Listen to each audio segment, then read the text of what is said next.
নমস্কার বন্ধুরা, আমি বৈশাখী কিচেনে তোমাদের সবাইকে স্বাগত জানাই। আজকে আমাদের রান্না হচ্ছে খিচুড়ি আর লাবড়া। চলো লাবড়ার রেসিপিটা তোমাদের সঙ্গে শেয়ার করি। এখানে আমার শাশুড়ি মা আনাজ কেটে দিচ্ছে, পুঁই ডাঁটা কাটছে, তারপরে কড়াতে তেল দিয়ে দিয়েছি। এবারে কুমড়োগুলো ভালো করে নেড়ে চেড়ে হেলিয়ে দিয়ে নেব। ভেজে কুমড়োগুলো তুলে রেখেছি, ওই তেলেতেই আমি পুঁই ডাঁটা, আলু, একটু ঝিঙে, বেগুন এগুলোকে হেলিয়ে করে নেব। দেখবি হেলিটা যেন ডাঁটা আলুটার মধ্যে একটু চোঙা চোঙা ভাব আসে, ভালো করে নেড়ে চেড়ে হেলিয়ে করে নিতে হবে।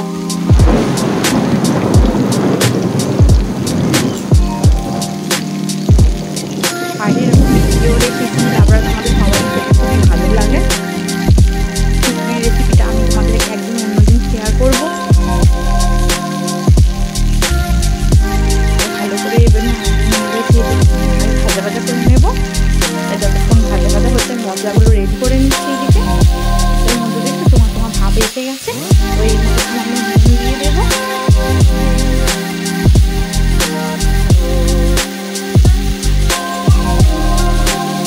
নুন দিয়ে ভালো করে নেড়ে চেড়ে এর মধ্যে হলুদ গুঁড়ো,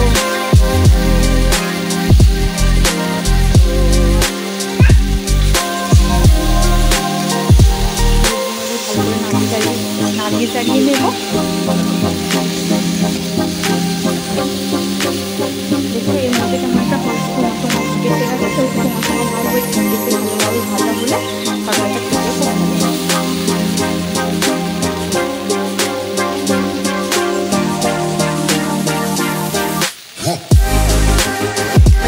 সব মশলা দিয়ে দেবো। কাঁচা লঙ্কা, ওই গোটা কাঁচা লঙ্কা আমি দিয়েছি। তারপর এর মধ্যে দেবো আদা বাটা, চামচ, আর দেবো ধনে গুঁড়ো,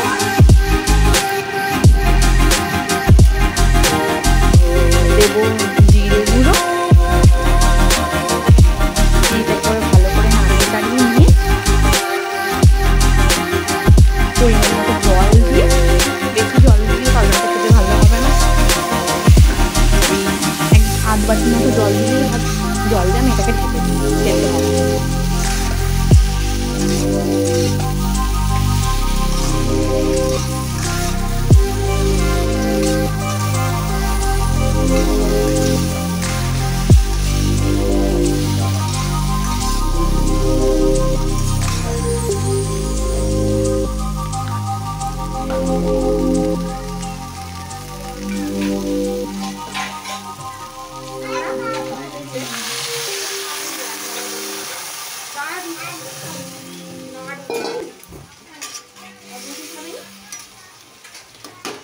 এর মধ্যে ঢাকা দিয়ে ঢাকাটা খুলে নিয়েছি আমি। দেখছো তরকারিটা আমার অর্ধেকটা সেদ্ধ হয়ে এসছে। এর মধ্যে ভেজে রাখা কুমড়োগুলো দিয়ে দেবো। তারপরে যে পুঁই পাতাগুলো কাটা ছিল, ওই পুঁই পাতাগুলো দিয়ে আবার ঢেকে দেবো তরকারিটা প্রপারলি সেদ্ধ হওয়ার জন্য।